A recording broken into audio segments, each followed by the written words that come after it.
Thank you, and thank you for always stopping by for us to have our regular interaction with the media, to have interaction with our people through you, home and abroad. Sometimes it's interesting to say Happy Decoration Day. I don't know why to say that, but today is Decoration Day. It's the day people go home to the grave to memorialize their dead loved ones. We encourage our people to go to the grave, talk to their people, clean up, and memorialize the dead. Those who do not have grave, our hearts are with them across the country. The people who lost their families but don't have graves, our hearts are with them. And let's make good of the holiday.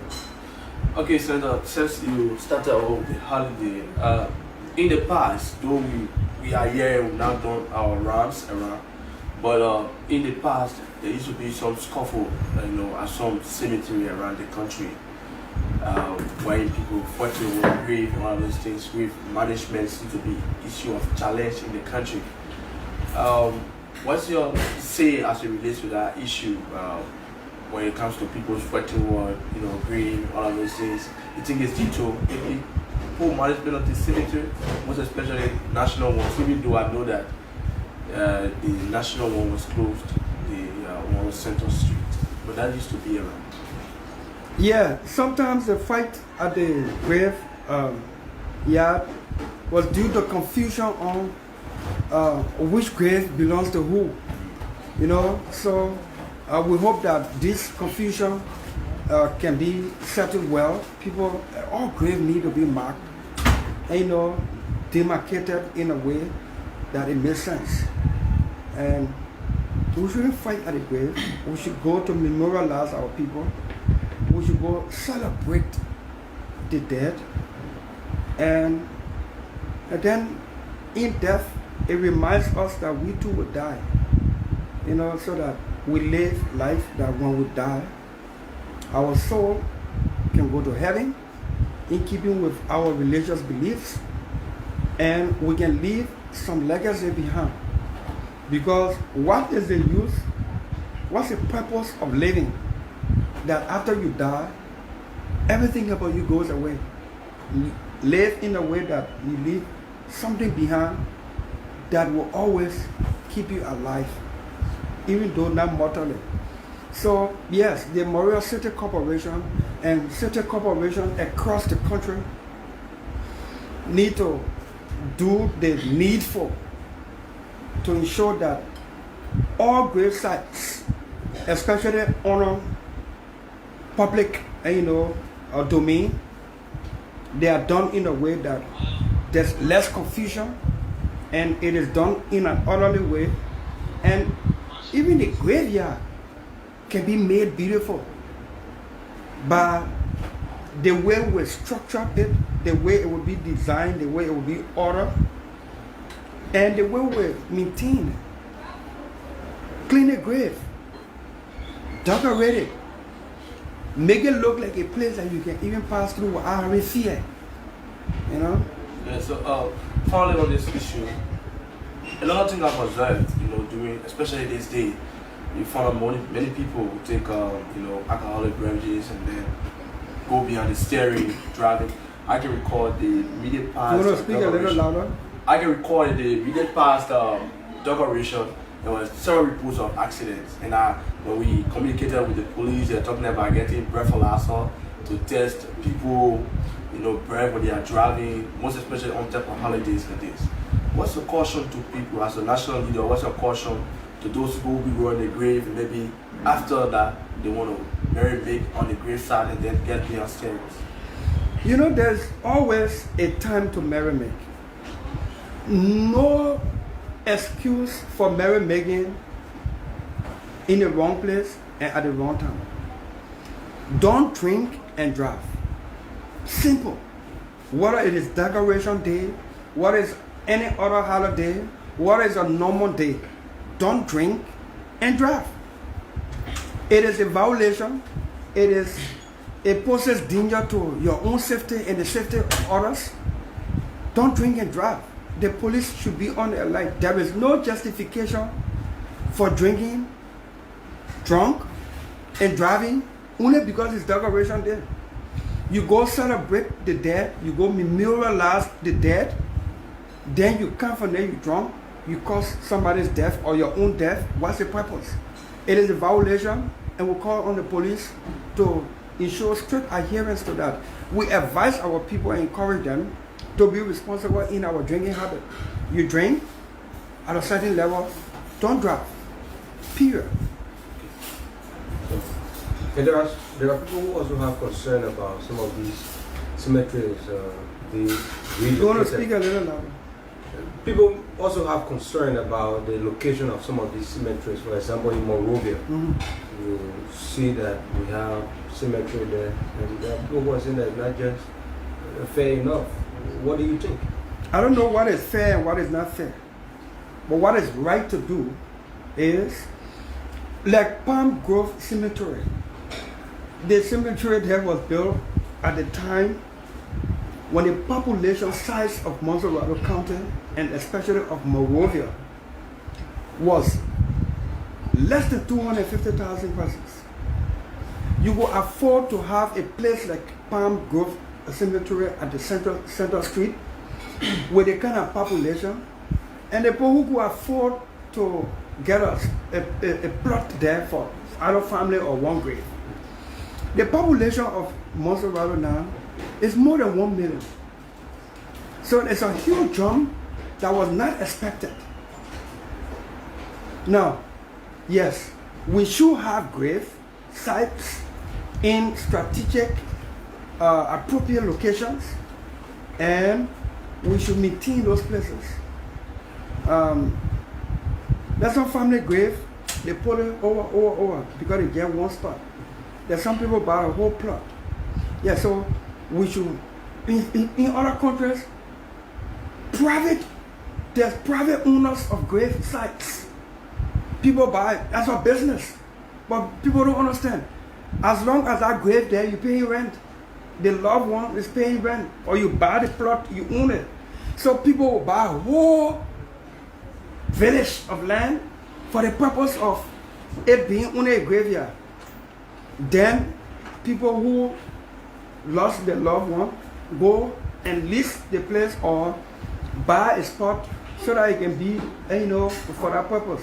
If we can start to think on some of these things, but everything, who thinking about buying plot for the purpose of doing privatization over graveyard?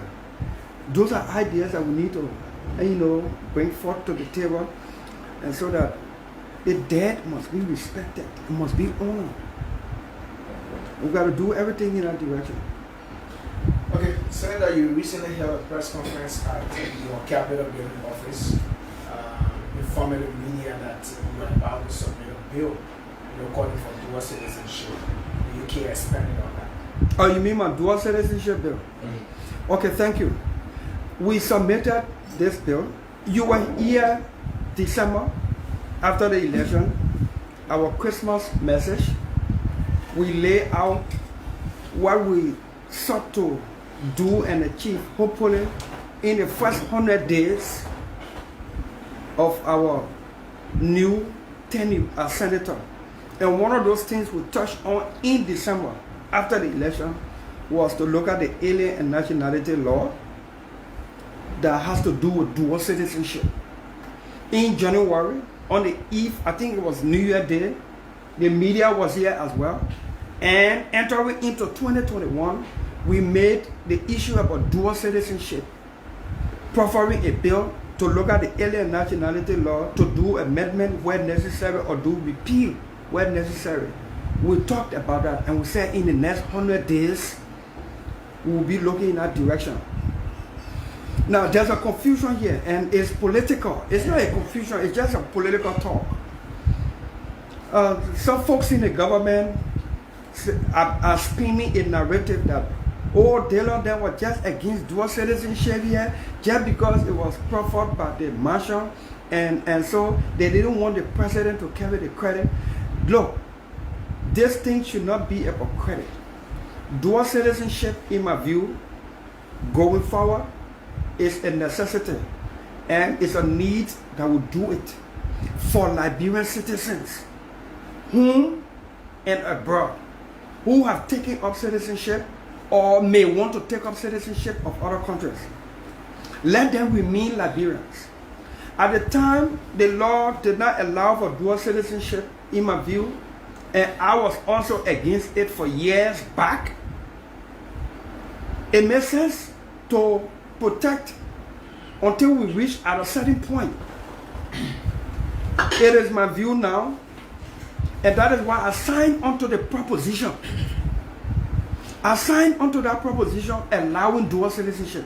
The key focus of that proposition was to allow dual citizenship for Liberian citizens, not for foreigners. Once you were born a Liberian, once you were born onto Liberian parents in other countries where the law in those countries imposed citizenship on you, and because Liberian law, the way it is written, does not allow dual citizenship, thereby causing those children or those Liberians to lose their citizenship automatically like that, we thought to review it. And the proposition, in my view, gave an opportunity for Liberians across the world to benefit from dual citizenship. We realized in the end that there were too many restrictions on Liberian citizens who were born Liberians, who were going to do a constitutional prohibition on citizens of Liberia from holding certain public office in their own country, but yet and still, if you're born in another country and you naturalize here, say like Wabodeke. If Wabodeke had truly naturalized, even though he was a born Nigerian, he's a born Nigerian, that naturalization that makes him a Liberian citizen does not make him not a Nigerian at the same time. So he will remain a Nigerian, he will enjoy Liberian citizenship, and he will be chairman of the Election Commission.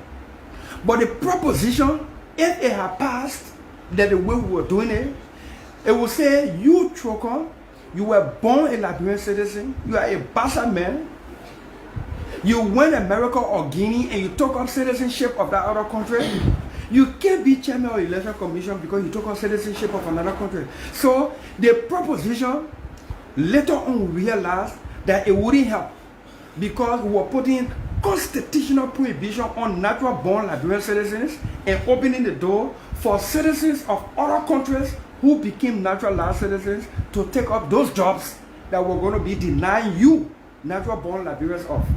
So sometimes they say there is blessing in every bar. The fact that that proposition did not pass does not mean that we can still come back to the issue of dual citizenship. Let's allow it. Let's do it for our brothers and sisters. Let's do it for Liberians that we don't even know the fact that they are Liberians.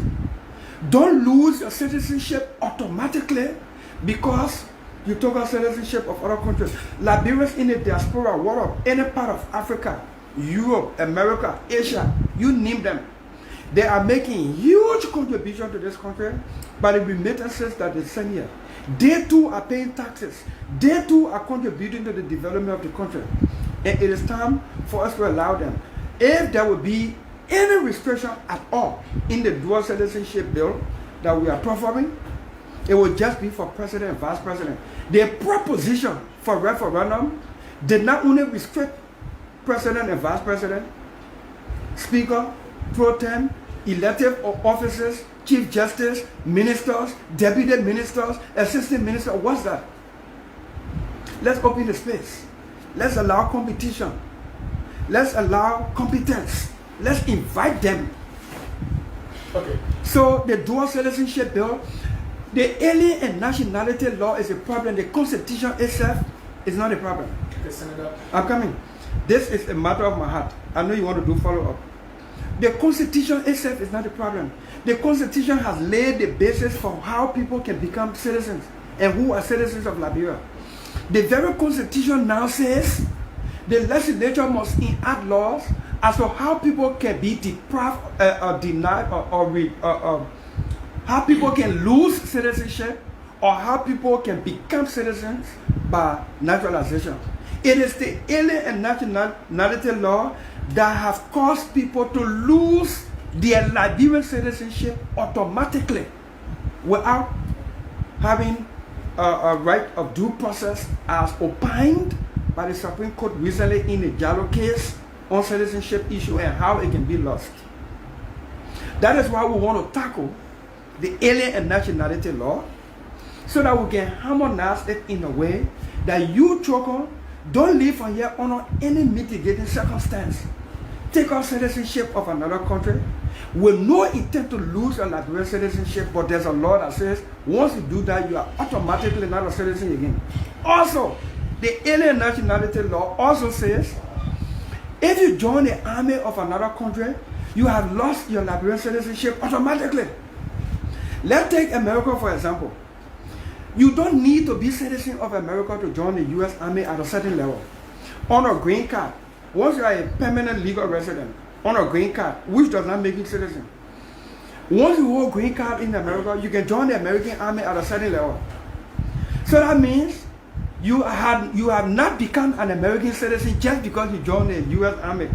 At the same time, we have a law in Liberia that says once you join the army of another country, you have lost your Liberian citizenship automatically. So if you are in that situation, you are not an American citizen, but you have lost your Liberian citizenship. Which country are you citizen of? In my view, that law is bad. It's time to review it. All of these things we put together, let's review the law.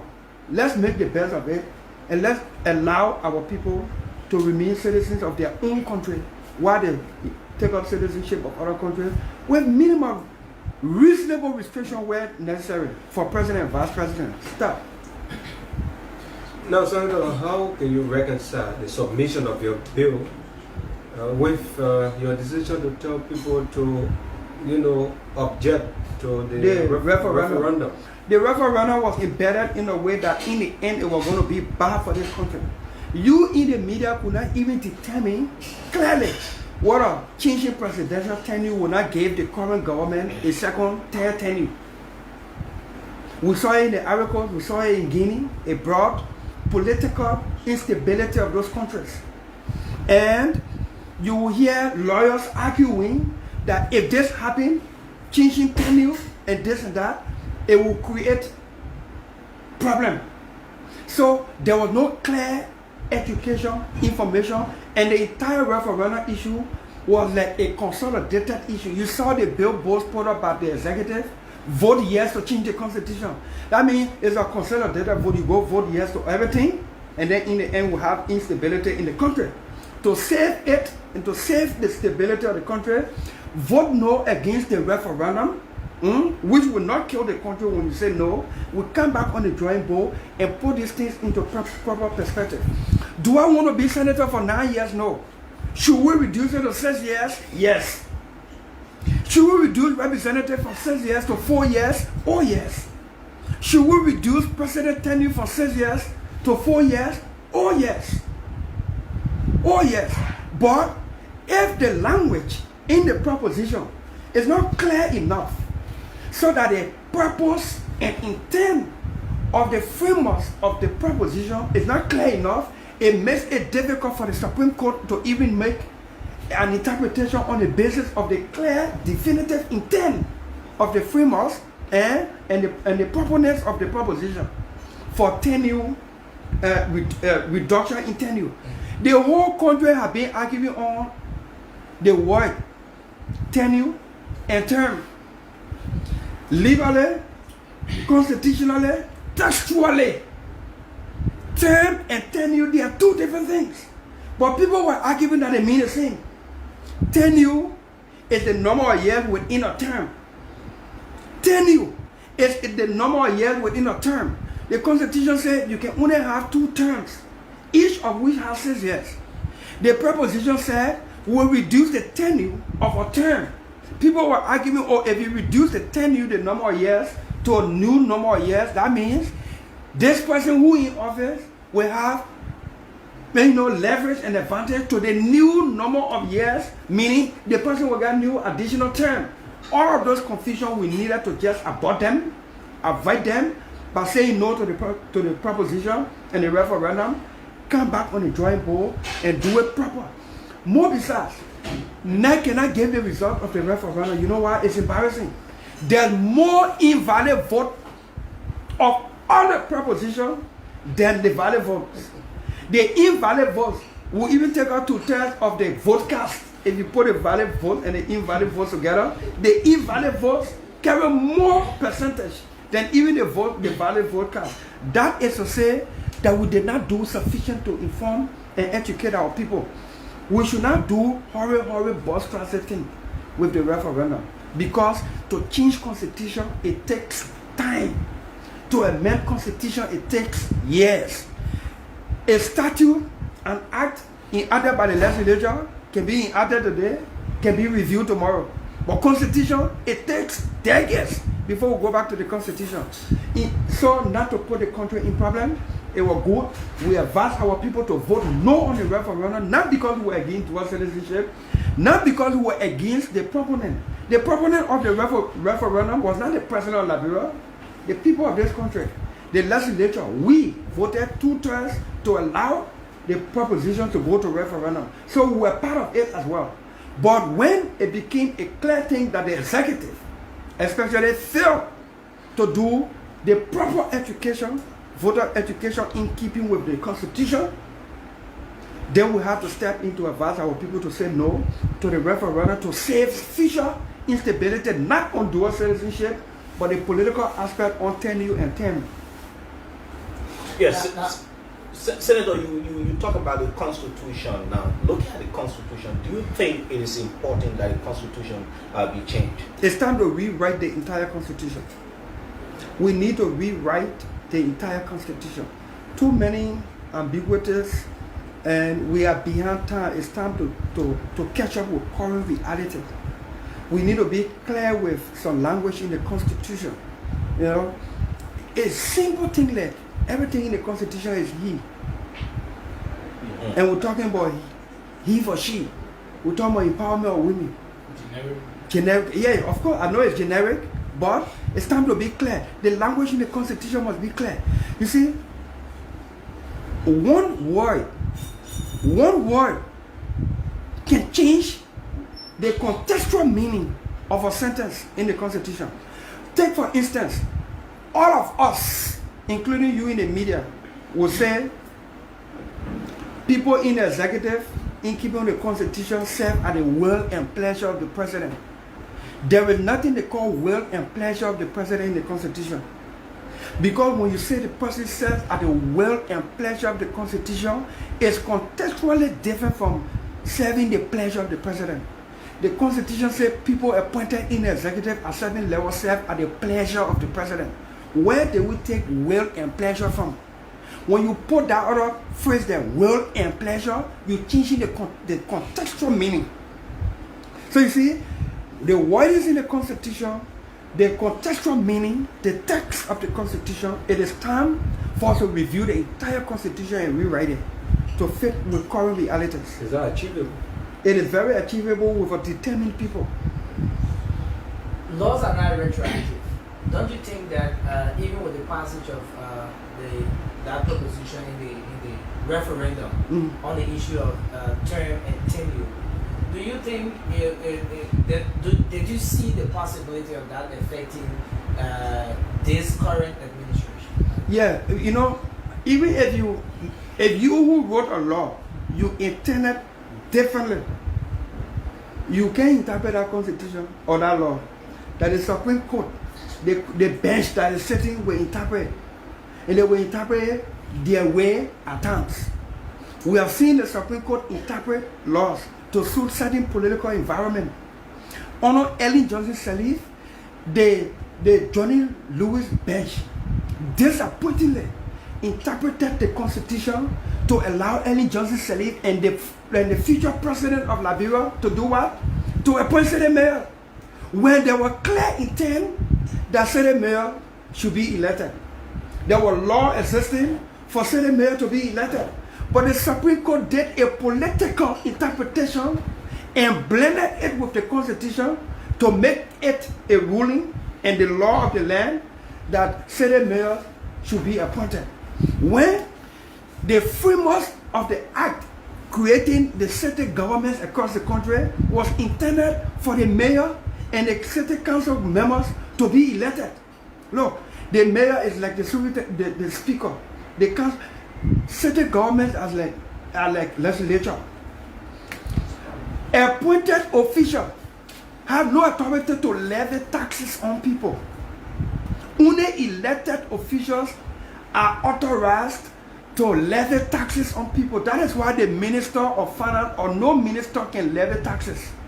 They can only impose fines in keeping with the authority granted them by law. And who enacted the law? The legislature of people who are elected.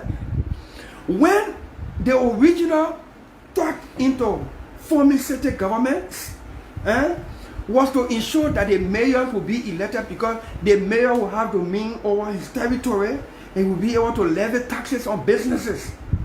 A mayor appointed by the president, whoever the president is, has got no authority to levy taxes. Taxes are levied and imposed by legislation, by people who are elected. Now, the Supreme Court look at all of those things, the charter and the acts creating these city governments.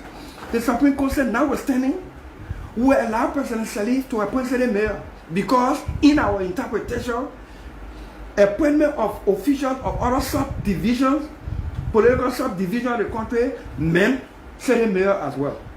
That, in my view, I don't need to go to law school, and I can argue this in any part of the world. The Supreme Court of Liberia then came up with a political ruling to suit a day.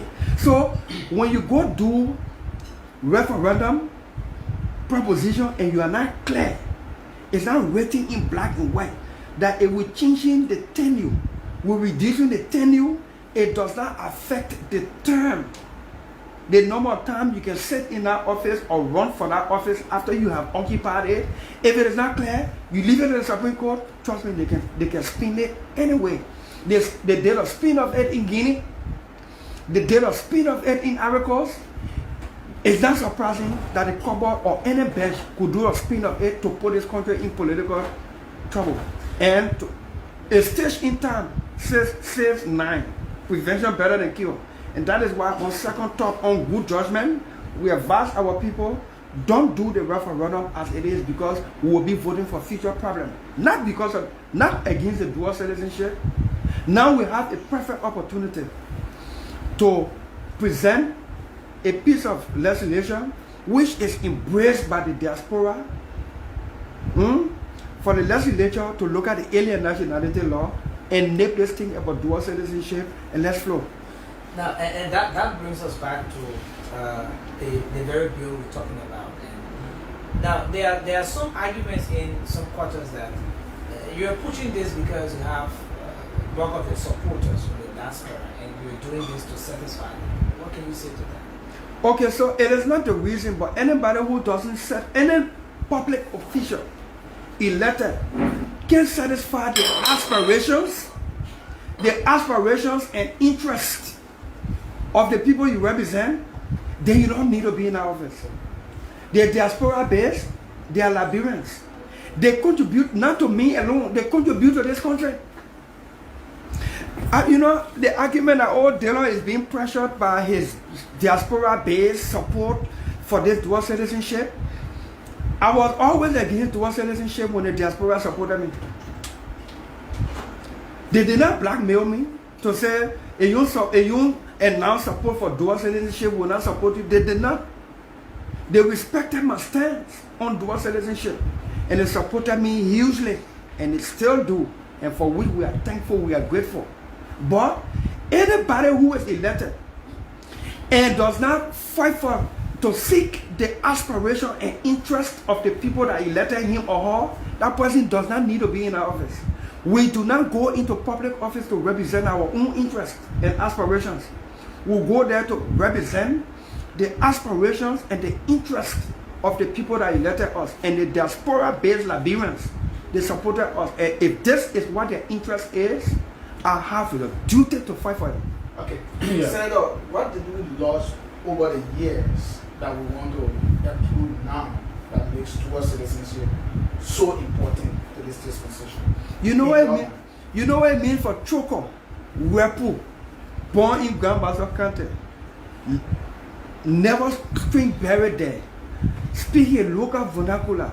He got a mind, pie here. He got a cherry here. He got a friends and relatives, loved ones here. Managed to travel to go to America and saw opportunities that the country Liberia would not give him until he died. He tapped on those opportunities, and because of that, he's empowered to help his family and his country back home. And when he won't come home, he got to go get visa. Imagine Choco Wepu coming home to Liberia to go Grand Bassa County, and you got to go to the embassy in America or wherever you are in the world to go get visa to come home. No, I think it's time to stop it. Liberians should come home with their Liberian passport and don't need visa to come home. Yeah, Senator, thank you. And first of all, I want to know from you when the proposition for dual citizenship was voted for at the legislature. What was your stand? My stand was yes. When you voted yes, did you understand or what the problems with the bill is nitty-gritty that has to do with all of the unnecessary restrictions Right. on Liberian citizens? Somewhat, Were they to your knowledge then? yeah, somewhat embedded. Now, you see, we argued against the restrictions should be just for president and vice president. And even if it would be for some strategic national security positions, we argued. Our argument was defeated. Now, our core thought and goal was, let's open Liberian citizenship and allow dual citizenship. These restrictions, we can work on them sometime later. But the key thing is, you know, there are millions of Liberians across the world who don't care for political jobs. Let's allow them to enjoy their Liberian citizenship while they are having citizenship of other countries. For you to become minister, you can have all the education, you can have all the experience, connections, and competence. If the president of the day does not nominate you and the Senate does not confirm you, you can't be minister. If you won't be president, you stay out of the country 1 million years, you won't be president. If the people on the ground say you won't qualify to be the president by their vote, you will never be president. So I said, okay, these restrictions notwithstanding, the key thing is there's a baby born somewhere in the world to Liberian parents who is now a citizen of that country because that country law imposes citizenship on him or her. Let's give that child the opportunity to remain Liberian. There's somebody who took up citizenship because of condition, and that condition was to empower him or herself so he can have the space to help somebody back home in the country. Let's allow that person to remain Liberian. There's some grandma whose children manage to empower themselves in other countries, manage to send for their grandparents, and the grandparents became citizens of those countries, and they old now, they won't come home. They won't come rest in their country of birth, and we say they will get visa to come home.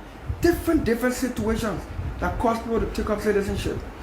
When we pass on the proposition for referendum, we pass on it because the door was completely closed on dual citizenship. We wanted an opportunity to open it halfway, even with those restrictions that we did not bargain for. But the fact that dual citizenship for Liberians will be allowed, will be enjoyed, for me that was a step forward. But when other compelling conditions came on the entire referendum process, then it became a window opportunity for us to ignore that one and have an opportunity to bring a better one that will be for the benefit of all. Okay, finally from me, let's say the referendum is intended to test the will of the people on critical national decisions, right? And judging by everything we see now, it appears like the proposition for citizenship wasn't successful in the referendum. And if that is true, don't you think your current document to repeal or amend the citizenship law, the alien nationality law, right, is a smart way to circumvent the popular will of the people? No, the popular will of the people was to allow the referendum. That is why the Constitutional Review Committee went across the country and got the popular will of the people that qualified it for referendum, for a proposition for referendum. On the determination of that proposition. That provision in the propositions were also part of the Constitutional Review Committee report from the Glorious Cat Committee. So that means it had met the popular will of the people to allow dual citizenship. It was only for the remainder of the formality to get it to referendum. So our bill to look at the alien nationality law is also being expressed in the will of the people that said this should be a proposition for referendum. One quick question from my end. So regarding the dual citizens or the bill that you're putting, many may look at it from a security standpoint. People may say your decision or your intent, may be good, but in a situation where we have somebody in Liberia, for example, in America, they also have a citizenship with Liberia. Don't you think it poses a security threat? For example, if the president were to come and cause trouble here and they left the country, it wouldn't be good for the... I used to have that argument. You know, there's some certain part in the power say the time was a child. I used to think like a child, now I'm an adult. I think like an adult. I used to hold that argument. We should not encourage any Liberian whom or their brother to do wrong to this country without taking them to justice. But you know the time I was thinking like a child? I said, oh, when I go dual citizenship because the people can't steal the money and carry. There are more rogues locally. There are more Liberians in the government that ain't get no dual citizenship stealing right here. We can't get them to court. That are no argument to say, oh, one person will come from America and steal and run back to America. What we do with the road in here? That didn't allow argument. The time I was a child, I used to think like a child. Now I'm an adult, I'm thinking like an adult. Yes, off the issue of dual citizenship. When we put a system in place, and we can grow our country where it is globally respected. When we ask for a citizen on an extradition treaty, the country that we have extradition treaty with will honor it. You understand? America wants citizen, they are citizen any part of the world, they can get a citizen because they are strong. They are globally strong. It will put our system in place where justice is served and not seeing who appears before it. We'll prosecute the local rogues. Then the foreign rogue will be afraid. And now, man, that people can do bad in the country and run away. What we doing with the one in that year for? Yes, I think Senator, you exhausted the issue of the dual citizenship. But I want to draw your attention to this issue about your bill seeking lawmaker to have a fixed salary. Yeah. Since you raised that issue, it has been in the public. It seems not to have spirit now. Where do we stand with respect to this push with a fixed salary as described by Constitution? Yeah, thank you.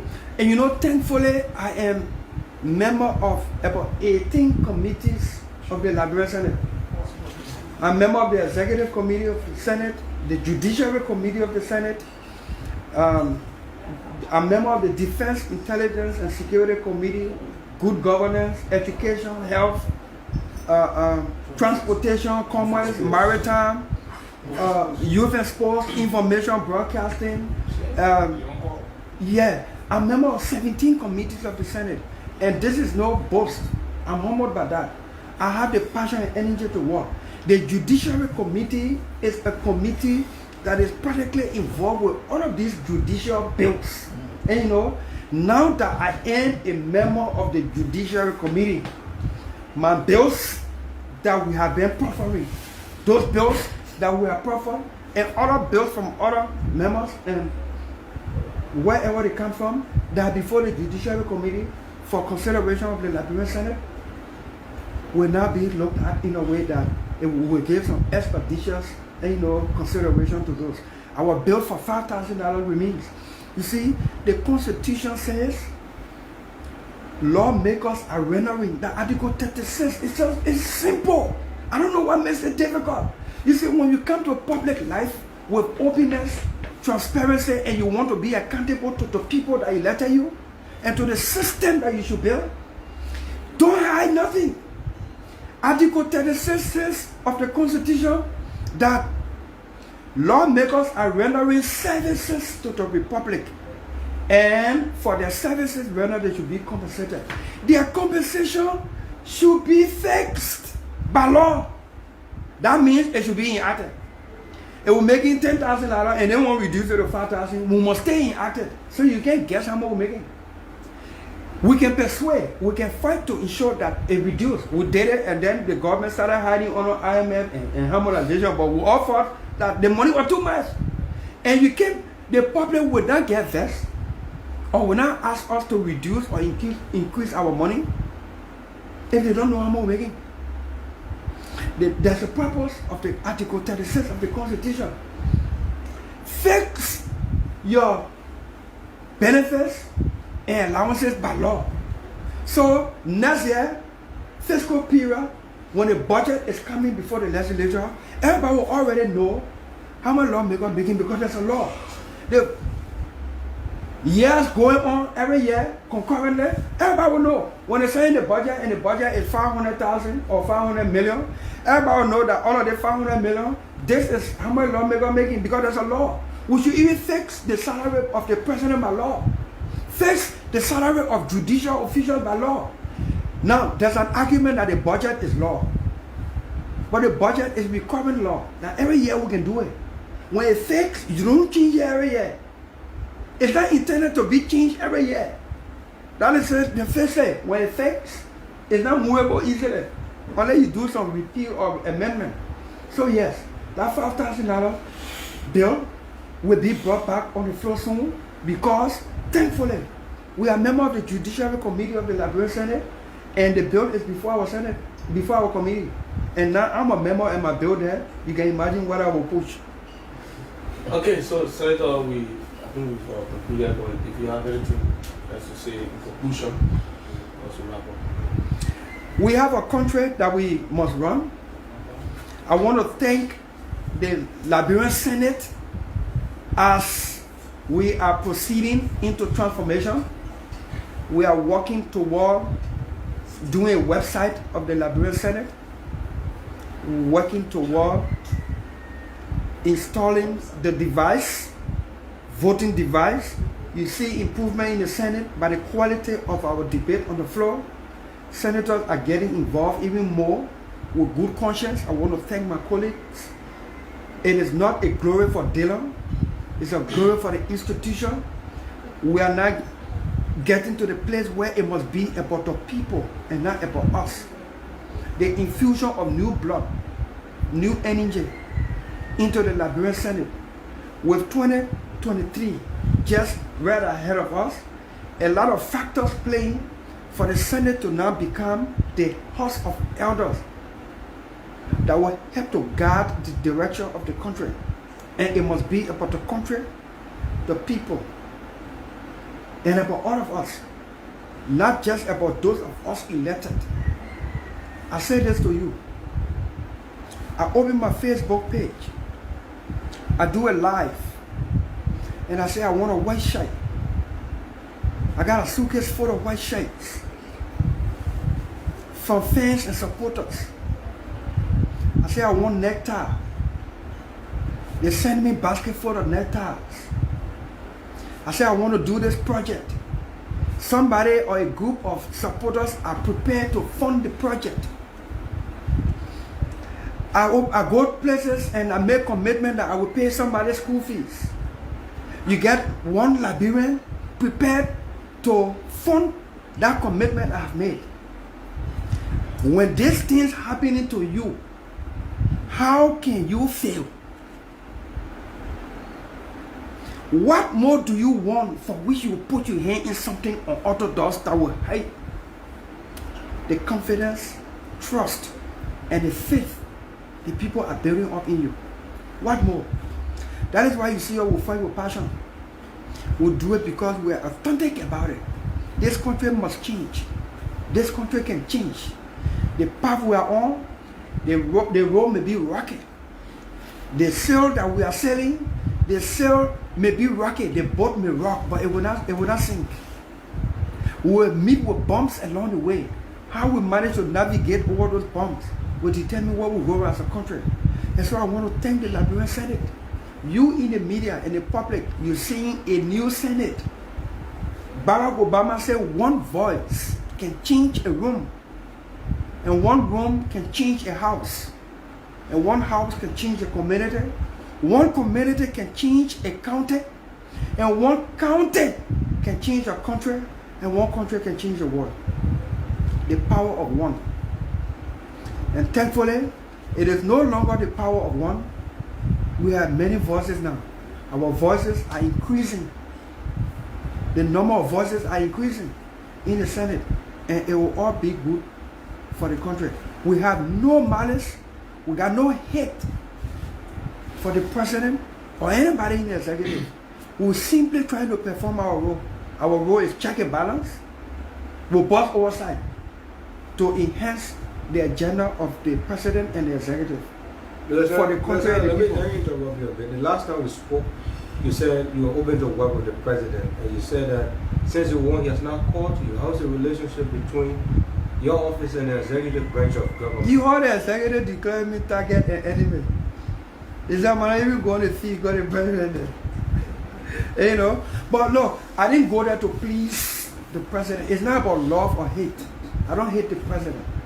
And you in the media, one day you ask the president, have you called Senator Dillion or why? Because always talking about it will seem like I'm whining for something. This president did not call me and I got double votes from what I got in 2019. I wish he would not call me going to 2023 so our votes can triple. Thank you.